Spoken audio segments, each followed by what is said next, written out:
अस्सलाम वालेकुम दोस्तों, हमारी ज़िंदगी में मेमोरीज़ कमाल की चीज़ होती हैं। ये सारी याददाश्तें होती हैं जो हम कहीं बुढ़ापे में जाके इनको याद करते हैं और डिस्कस करते हैं, तज़किरा करते हैं, इंजॉय करते हैं। ये माजी की वो अच्छी यादें होती हैं जिनको कभी हम भुला नहीं सकते। और मेमोरीज़ की जितनी किताबें मैंने पढ़ी हैं, जितनी रिसर्च पढ़ी है मेमोरीज़ बनाने पे, मेमोरीज़ की इंपॉर्टेंस पे और मेमोरीज़ होती क्या हैं, इन सब किताबों में एक बात बड़ी मैंने मुश्तरक देखी।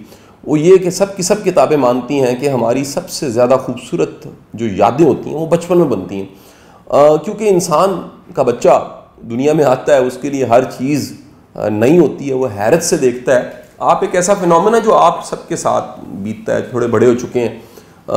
ईदों का मज़ा ज़्यादा बचपन में आता है, मेलों का मज़ा ज़्यादा बचपन में आता है, स्पेशल डेज़ को ऐसे होते हैं उनका मज़ा ज़्यादा बचपन में आता है। आप किसी शादी ब्याह के फंक्शन जो बचपन में अटेंड किए उनको सारी ज़िंदगी याद करते हैं। उसकी वजह क्या है कि वो बचपन में तो ज़्यादा मज़ा आता है, वक्त गुजरने के साथ वही शादी के फंक्शन और वो सब के सब बड़े इवेंट जो ज़िंदगी में आते हैं वो सिर्फ ज़िम्मेदारी बन जाते हैं। इसकी वजह ये होती है कि इब्तिदा में हर चीज़ नई होती है और नई चीज़ इंसान को हैरत देती है, हैरत इंसान को फिर मज़ा देती है। तो ये इंसान की मेमोरी का हैरत के साथ बड़ा गहरा ताल्लुक होता है। हम सब जो जवान आज बैठे हुए हैं और हमारे बच्चे भी और कुछ हमारे बूढ़े भी, उन सब की मेमोरीज़ में एक ऐसा करैक्टर है, कार्टून करैक्टर, जिसको वो कभी भुला नहीं सकते। और उस करैक्टर का नाम है Tom and Jerry. Tom and Jerry मेरे बड़ों ने भी देखा है, मैंने भी देखा और मेरे बच्चों ने भी देखा। यानी हम कह सकते हैं कि 3 नस्लों से ये करैक्टर और ये कार्टून टॉम एंड जेरी लोगों को मुतासिर कर रहा है।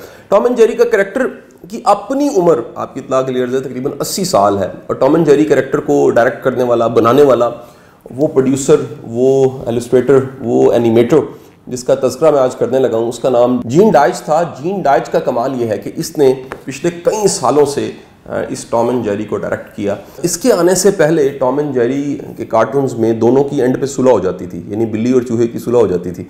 लेकिन इसके बाद जब इसने इसको डायरेक्ट करना शुरू किया कोई 60 की दहाई में, तो इसने तय किया कि मुझे सुलह नहीं करवानी, क्योंकि बिल्ली चूहे की सुलह नहीं हो सकती। जब सुलह नहीं हो सकती तो फिर क्यों ना हम लड़ाई पे इख्तिताम किया करें कि एक दूसरे से लड़ते लड़ते इन्होंने एंड कर दिया। मुझे इस कार्टून की सबसे जो ख़ास बात लगती थी वो ये लगती थी कि चूहा जो बिल्कुल छोटा सा है, हम किसी को भी वैसे भी मुहावरतन कहते हैं ये तो चूहा है, बिल्कुल चूहे जैसा है, छोटा, एक छोटा सा चूहा एक इतनी बड़ी बिल्ली को वो मुश्किल वक्त देता है, टफ टाइम देता है, उसको भगाता है, उसके लिए प्रॉब्लम्स पैदा करता है और उसको सबक सिखाता है। ये छोटा सा चूहा मार खाता है, इसके रास्ते में वो रुकावटें रखती है, कभी उसको किसी जगह फंसा देती है, कभी किसी जगह गिरा देती है, लेकिन उसके बावजूद छोटा सा चूहा वो लड़ते झपटते कहीं ना कहीं कोशिश करते करते आगे बढ़ता रहता है। और ये करैक्टर यानी टॉम एंड जेरी के करैक्टर में मैंने देखा है कि जेरी का करैक्टर लोगों को ज़्यादा फैसिनेट करता है, बच्चों को ज़्यादा फैसिनेट करता है, क्योंकि बच्चे छोटे होते हैं, वो सोचते हैं कि ये करैक्टर जो जेरी है शायद हमारा करैक्टर है और हम अपनी ज़िंदगी की बिल्ली को भगाते रहेंगे और उसका सामना करेंगे और लड़ते रहेंगे। सो कहीं ना कहीं ये टॉम एंड जेरी करैक्टर बच्चों को डिटर्मिनेशन, स्ट्रगल सिखाना, आगे बढ़ना, अपनी ज़िंदगी की प्रॉब्लम को फेस करना और सबसे बढ़ के हिम्मत ना हारना, ये तमाम के तमाम असबाब बच्चों को सिखाते हैं। अब मैं जीन डाइच के बारे में कुछ बातचीत करना चाहूँगा। जीन डाइच जो है वो 8 अगस्त 1924 को शिकागो में पैदा हुए। शिकागो में पैदा होने वाला शख्स, यहाँ क्वेश्चन ये है कि प्राग में उनकी डेथ हुई जब उनकी उम्र 95 ईयर्स थी। 95 साल का एक बूढ़ा बाबा दुनिया से चंद दिन पहले चला गया और पूरी दुनिया ने एक बड़ा खूबसूरत एक पोर्ट्रेट जो अभी स्क्रीन पे आपको दिखाएंगे, पूरी दुनिया ने उसको शेयर किया, लोगों ने अगेन डीपीएं लगाई और फेसबुक पे पोस्ट किया और बड़े लोग अजुर्दा हो गए। और सबसे ज़्यादा जो दुखी हुए वो टॉम एंड जेरी के करैक्टर्स थे।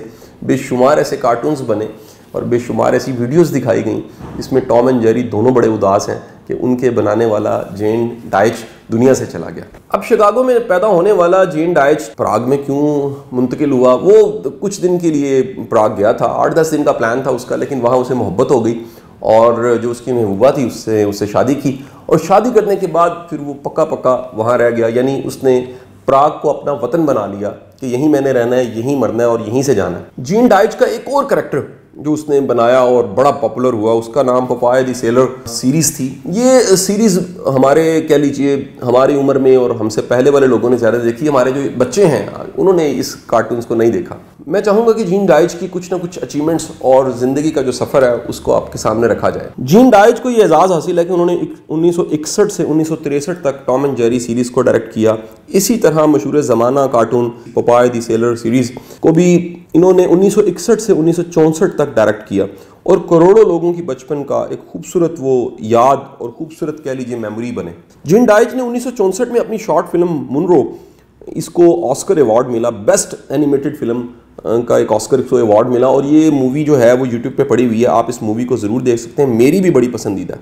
2004 में इन्हें lifetime contribution to animation का अवार्ड मिला। इस अवार्ड को विंसेंट मैकाय अवार्ड कहते हैं। दुनिया के तमाम बड़े एनिमेटर्स और एलिस्ट्रेटर्स और डिज़ाइनर्स, कार्टून्स बनाने वाले इनको अपना मुर्शद और उस्ताद मानते हैं। जीन डाइच की सबसे खूबसूरत बात जो मुझे लगी कि जब ये जवान थे तो इन्होंने पायलट बनने की ट्रेनिंग ली, लेकिन ट्रेनिंग लेने के बाद कहीं ना कहीं इन्हें ये ख्याल आया कि मेरा पैशन नहीं है और इसको मुझे फॉलो नहीं करना, और अगर मैं इसको फॉलो करूँगा तो मैं सेल्फ सेटिस्फेक्शन को अचीव नहीं कर सकूँगा, मेरी ज़िंदगी में सुकून नहीं होगा, इत्मीनान नहीं होगा, और अगर ये इत्मीनान नहीं होगा तो मेरी ज़िंदगी में कोई अचीवमेंट नहीं होगी। लिहाजा इन्होंने अपने पैशन को फॉलो किया और परसूट टू हैप्पीनेस जो ज़िंदगी का सबसे बेहतरीन फार्मूला है कि आप वो करें जिसके लिए आप पैदा हुए हैं, वो ढूंढें जिसके लिए आप पैदा हुए हैं, और वो काम करें जिसको करते हुए थकते नहीं हैं, बल्कि वो काम करें जिसका मुआवजा भी ना मिले तो आप फिर भी कहें कि मैं राज़ी हूँ। लिहाजा इन्होंने अपने पैशन को फॉलो किया। पैशन को फॉलो करते करते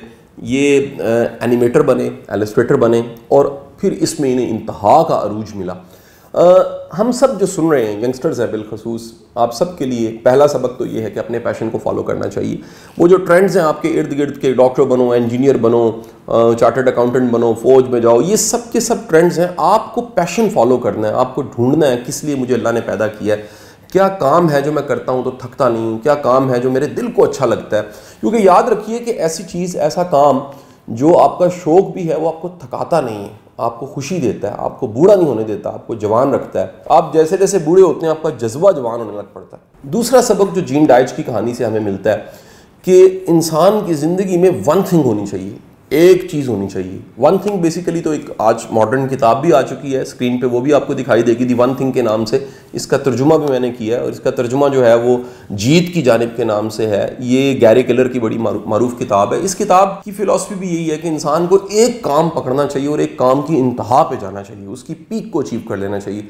जब भी आप कई काम कर रहे होते हैं तो आपकी एनर्जी उन सब जगहों पे जाती है और आप स्कैटर्ड फील करते हैं, आपका माइंड जो है उसमें पीस नहीं होता, फोकस नहीं होता।